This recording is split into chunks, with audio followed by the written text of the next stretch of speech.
Hello my all dear students of 5th class. Today we are going to start chapter number 11, The Young Abdul Kalam of English. आज हम chapter number 11 start करेंगे जिसका नाम क्या है, the young Abdul Kalam. अच्छा, आप सब लोग ये बताओ पहले कि आपको पता है डॉक्टर APJ अब्दुल कलाम कौन थे. ये हमारे फॉर्मर प्रेसिडेंट रह चुके हैं और इन्हें हम मिसाइल मैन कहते हैं. क्यों? क्योंकि इन्होंने सबसे पहले मिसाइल बनाए थे. Okay, so let's start our chapter. Good friends are invaluable. They laugh with you when you are happy and cheer you up if you are sad. The luckiest people are those whose friends care for them and stand by them when needed. क्या बोल रहा है? Good friends जो होते हैं वो बहुत ज़्यादा कीमती होते हैं ना. वो हमारे साथ हंसते हैं जब हम हंसते हैं, तब वो हमारे साथ खुश होते हैं जब हम खुश होते हैं, और हमें चीयर करते हैं उस समय जब हम सैड होते हैं. और लकी पीपल वो होते हैं जो कि जिनके फ्रेंड्स उनकी बहुत केयर करते हैं और उनके साथ हमेशा खड़े रहते हैं. Do you have a best friend in class? How do you look after each other? Discuss with your partner. आपका कोई बेस्ट फ्रेंड है? क्या आप दोनों एक दूसरे का ख्याल रखते हैं? तो ये आप लोग आपस में बात करेंगे, ठीक है.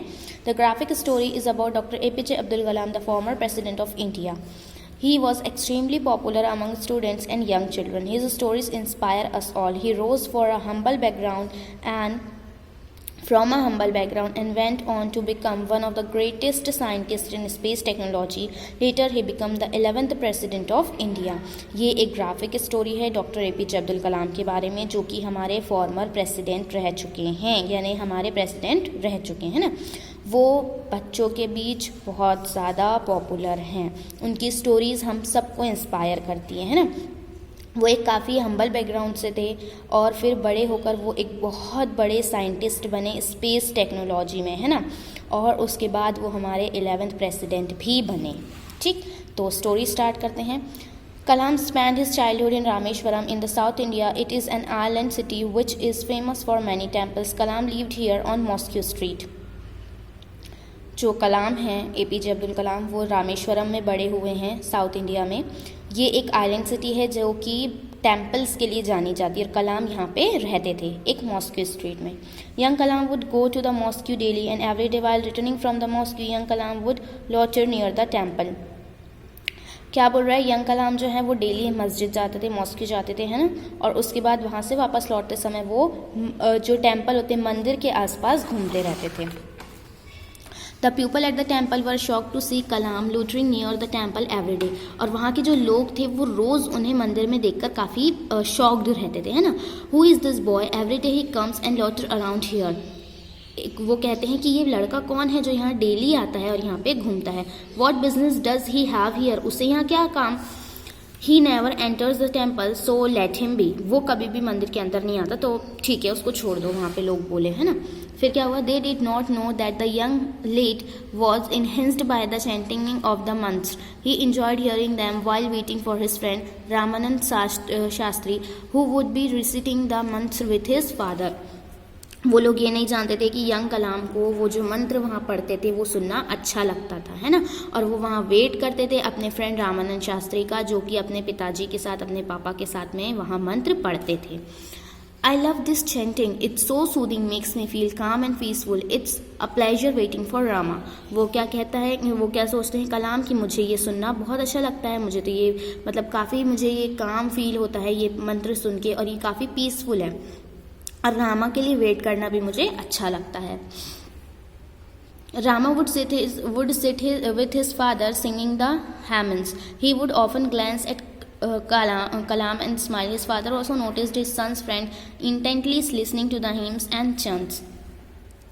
वहाँ पे क्या बोल रहे हैं कि रामा भी अपने पापा के साथ बैठ के मंत्र जो है वो पढ़ते थे, तो वो कलाम को देख लेते थे और उन्हें देखकर क्या मुस्कुराते थे. और उनके जो फादर थे वो भी ये नोटिस करते थे कि उनके जो बेटे का एक फ्रेंड है वो हमेशा यहाँ आता है और सुनता है. Amazing, he doesn't understand the words but can feel that the music is scared. क्या बोल रहे हैं, क्या सोचते हैं उसके पापा, रामा के पापा, कि क्या बात है कि यानी इन्हें वर्ड समझ में नहीं आते बट फिर भी ये इन्हें बहुत आराम से सुनता है. At the school Kalam and Rama sat together on the first bench, both dressed in their traditional ways. Rama always had the sacred thread around him. Kalam always wore a white face cap. क्या बोल रहे हैं कि कलाम और रामा जो है हमेशा साथ में बैठते हैं फर्स्ट बेंच पे, दोनों अपने अपने ट्रेडिशनल तरीके से तैयार होते हैं। रामा जो है वो डेली ये लगाते हैं, है ना, और जो कलाम है वो डेली अपने सर पे टोपी पहनते। दे आर बेस्ट फ्रेंड्स, वहाँ लोग क्या कहते हैं कि वो दोनों बेस्ट फ्रेंड्स हैं। They are always seen with each other, उन्हें हम हमेशा साथ में देखते हैं। नेक्स्ट क्या हो रहा है, Abdul wait for me after school. Rama कह रहे हैं अब्दुल मेरे लिए वेट करना स्कूल के बाद। Of course Rama, I will near the temple listening to the chants, I love them. Abdul क्या कहते हैं, हाँ बिल्कुल रामा, मैं तुम्हारे लिए बिल्कुल मंदिर के बाहर वेट करूँगा और मुझे वो सुनना बहुत अच्छा लगता है। A new teacher came to their school, he did not like Kalam sitting next to Rama. एक नया टीचर आया स्कूल में जिसे बिल्कुल नहीं पसंद था कि कलाम और रामा साथ में बैठे। You can't sit next to Rama, get up and go and sit on the last bench. वो अब्दुल से कहते हैं, अब्दुल कलाम से, कि तुम रामा के बाजू नहीं बैठ सकते, उठो और जाकर लास्ट बेंच में बैठ जाओ। क्या हुआ फिर, Kalam was in tears and being treated like this and separated from his best friend who was like a brother to him. He picked up his books and went on and sat on the back bench. Rama was equally miserable at being separated from his best friend. They could not understand the teacher's reasoning. क्या हुआ, कलाम को ये बात बहुत बुरी लगी और वो रोने लगते हैं कि कैसे उन्हें उनके बेस्ट फ्रेंड से अलग कर दिया जा रहा है जो बिल्कुल उनके भाई की तरह है ना। वो अपना बैग उठाते हैं, अपनी बुक्स उठाते हैं और लास्ट बेंच में जाके बैठ जाते हैं। और ये सब होने के कारण रामा भी बहुत ज़्यादा सैड हैं क्योंकि उन्हें भी नहीं पसंद कि उन्हें के बेस्ट फ्रेंड से उन्हें कोई अलग करे और उन्हें समझ में नहीं आ रहा कि टीचर ऐसा क्यों कर रहे हैं। After the class was over both the boys continue to feel very sad. जब क्लास ओवर हुई तो दोनों को बहुत बुरा लग रहा था। After school they meet and cried bitterly in each other's presence. School के बाद वो मिले और दोनों बहुत ज़्यादा रोने लगे। Their tears were uncontrollable as they sadly walked back home from school. और वो दोनों मतलब बहुत ज़्यादा रोए और फिर रोते रोते अपने घर चले गए दुखी होके। He will not let us be friends, वो हमें दोस्त बन के नहीं रहने देंगे। वो क्या बोल रहे हैं, अपने टीचर के बारे में बोल रहे हैं ना। That evening Rama could not concentrate on anything. At dinner time he could hardly eat. His father notice that he wasn't eating. उस दिन रात को क्या हुआ, इवनिंग में शाम को रामा कॉन्सेंट्रेट नहीं कर पा रहे थे किसी भी चीज़ पे, वो खाना भी नहीं खा रहे थे रात को और उनके पापा ने ये नोटिस कर लिया कि वो खाना नहीं खा रहे। Rama why aren't you eating, उनकी मम्मी पूछी कि रामा तुम खाना क्यों नहीं खा रहे हो। What's wrong son, did something happen at school. और उनके पापा पूछते हैं कि बेटा कुछ हुआ है स्कूल में, बताओ मुझे। तो Rama birds out crying and told his father about what the new teacher had said and done. Rama रोने लगते हैं और फिर अपने पापा को सारी स्टोरी बताते हैं कि कैसे न्यू टीचर ने ऐसा किया। Yes father, today the new teacher. और फिर वो पूरी स्टोरी अपने पापा को सुनाते हैं। Next day Rama came running to Kalam's house. दूसरे दिन रामा जो है वो दौड़ते दौड़ते कलाम के घर आते हैं। Abdul come fast, father is calling you, come on be fast. और आके कहते हैं अब्दुल जल्दी चलो, पापा तुम्हें बुला रहे हैं और जल्दी आओ। फिर क्या हुआ, the two boys stood in front of the priest. और फिर वो जाके जो वो पंडित जी हैं, है ना, रामा के पापा, उनके सामने जाकर खड़े होते हैं। The priest seem to be admonishing the teacher. और वहाँ दिखता है कि जो वो हैं और रामा के पापा वो टीचर को चिल्ला रहे हैं। Kalam was stunned when he heard Rama's father the head priest speak to the teacher in a commanding tone. और कलाम जो है वो काफ़ी शॉक्ड हैं, सरप्राइज्ड हैं ये देखकर कि कैसे रामा के पापा जो हेड प्रिस्ट हैं, सबसे बड़े पंडित हैं, वो टीचर को कैसे चिल्ला रहे हैं। I would like you to apologise to Kalam. वो कहते हैं कि मैं चाहता हूँ कि तुम कलाम से सॉरी बोलो। Sir I apologise. और वो कह रहे हैं कौन, वो टीचर की सर मैं अपोलोजाइज करूँ, मैं माफ़ी मांगूँ। नेक्स्ट देखेंगे, Kalam was turn to hear this. Kalam एकदम शॉक्ड हो गई ये सुन के। The teacher apologise to me, I don't believe this. वो कह रहे हैं कि टीचर मुझसे अपोलोजाइज करेंगे, मैं ये बिलीव नहीं कर सकता। The teacher could not believe that he was being asked to apologise to the insignificant boy whose name is now remembered Kalam. Rama stood there smiling. Teacher भी ये समझ नहीं पाता कि मैं इस लड़के से अपोलोजाइज करूँ जिसका नाम जो है कलाम है, मुझे इससे माफ़ी नहीं मांगना। और रामा जो है वहाँ खड़े होकर मुस्कुरा रहे हैं। अपोलोजाइज टू कलाम, फिर से कहते हैं कि कलाम से माफ़ी मांगो। Yes and you, yes and just now, और अभी के अभी माफ़ी मांगो। टीचर कहता है कि मैं माफ़ी मांगूँ, वो जो पंडित जी हैं वो कहते हैं हाँ अभी माफ़ी मांगो। In God's eyes all children